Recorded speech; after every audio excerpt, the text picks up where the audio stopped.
الحمدللہ رب العالمین والصلاة والسلام علی سید الانبیاء والمرسلین اما بعد فاعوذ باللہ من الشیطان الرجیم بسم اللہ الرحمن الرحیم. اگے ابو حنیفۃ عن حماد عن ابراہیم عن القمۃ عن عبداللہ بن مسعود فی المرأة توفی عنها زوجها ولم یفرض لها صداقا ولم یکن دخل بها صدقۃ. حضرت عبداللہ بن مسعود سے روایت ہے کہ اس عورت کے لیے جس کا خامد فوت ہو گیا ہو اور نہ اس کا مہر مقرر ہوا، اس کا مہر بھی مکمل نہ ہو، نہ اس کے ساتھ اس کے خامد نے خلوت صحیحہ کی ہو، وتی کی ہو، نہ اس کے خامد نے اس کے ساتھ خلوت صحیحہ کی ہو، تو مہر مثلی ہے. تو کیا ہے؟ مہر مثلی ہے. اور اس کے لیے میراث بھی ہے اور اس پر عدت وفات بھی واجب ہے، وفات کی عدت بھی واجب ہے. اس پر موکل بن سنان اشجعی بولے میں گواہی دیتا ہوں کہ رسول اللہ صلی اللہ علیہ وسلم نے بروہ بنت واشق کے بارے میں تمہارے فیصلے کی مانند فیصلہ صادر فرمایا. یہاں پر نا حضرت عبداللہ بن مسعود رضی اللہ تعالیٰ عنہ نے یہ حدیث پاک ہے اس طرح واقعہ ہے کہ نا اس کا مہر مقرر نہ ہوا تو اس کے بارے میں کیا فیصلہ کیا جائے. تو حضرت عبداللہ بن مسعود نے تمام حدیثوں کی طرف دیکھا تو کوئی ایسی حدیث نہیں ملی کہ جس کے ساتھ بھائی مہر مقرر کیا ہوا ہو، نام کیا ہو تو اس کا کتنا مہر ہے. تو آپ نے نا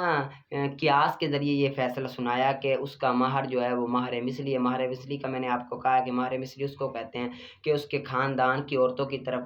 دیکھا جائے گا، اس کی ماں کی طرف، اس کی بہن کی طرف، اس کی پھوپھی کی طرف، اس کی چاچی کی طرف، اس کے خاندان کی عورتوں کی طرف دیکھا جائے گا. جتنا اس کی خاندان کی عورتوں کو مہر دیا گیا ہوگا اسی عورت کو اتنا ہی مہر دیا جائے گا. اس کو مہر مثلی بولتے ہیں. اگر مہر مقرر نہ کیا، مثال کے طور پر اگر دیو بہن کو 5,000 تو اس کو بھی 5,000 دیا جائے گا. اس کو مہر مثلی بولتے ہیں. ٹھیک ہے. آگے اگلی روایت حضرت علقمہ سے روایت ہے کہ مولا الا کرنے والا کا رجوع جمع کرنا ہے. کیا ہے؟ رجوع کیا ہے؟ جمع کرنا ہے. الا کی یہ آپ نے ساری بحث پڑھ لی ہے کہ کسی بندے نے قسم کھائی ہو کہ 4 ماہ تک یا اس کے زائد عرصے تک اپنی بیوی کے نزدیک نہیں جائے گا تو اس کو کہتے ہیں الا کرنے والا کا رجوع جمع کرنا ہے. مگر یہ کہ اس کو کوئی عذر ہو، یعنی کہ اس کو کیا عذر ہو، تو اس یعنی کہ مثلاً اس کو جمع سے باز رکھے. مثلا اس کو کوئی عذر، مرد کو بیماری لاحق ہو جائے یا عورت کو بیماری لاحق ہو جائے گا، مرد کے مقام پر یا عورت کے مقام پر کوئی بیماری لاحق ہو جائے تو الا ان یکون، تو ایسی صورت میں اس کا جمع زبان ہے، زبان سے کہہ دے تو یہی اس کا کیا ہے؟ رجوع کرنا ہے، جمع ہے. آگے حضرت ایوب سختیانی رضی اللہ تعالیٰ سے روایت ہے کہ حضرت ثابت بن قیس کی بیوی نے آ کر رسول اللہ سے عرض کی کہ نہ میں ثابت کے پاس رہ سکتی ہوں نہ میرے ساتھ ثابت زندگی گزار سکتے ہیں، نہ وہ میں اس کے ساتھ رہ سکتی ہوں نہ وہ زندگی گزار سکتے ہیں. تو آپ نے فرمایا کیا تو کھلا چاہتی ہے تو اس کا باغیچہ واپس کر دے. اس نے کہا ہاں وہ زائد دیتی ہوں اور زائد دیتی ہوں. آپ نے فرمایا نہیں زائد نہیں، یعنی کہ خلو سے مراد یہ ہے کہ مہر پر زیادتی نہیں ہے. خلو وہ یعنی کہ اس نے نا باغ دیے تو آپ نے فرمایا یہ باغ واپس کر دے، اس سے باپ سے کوئی زائدہ نہیں. تو یہی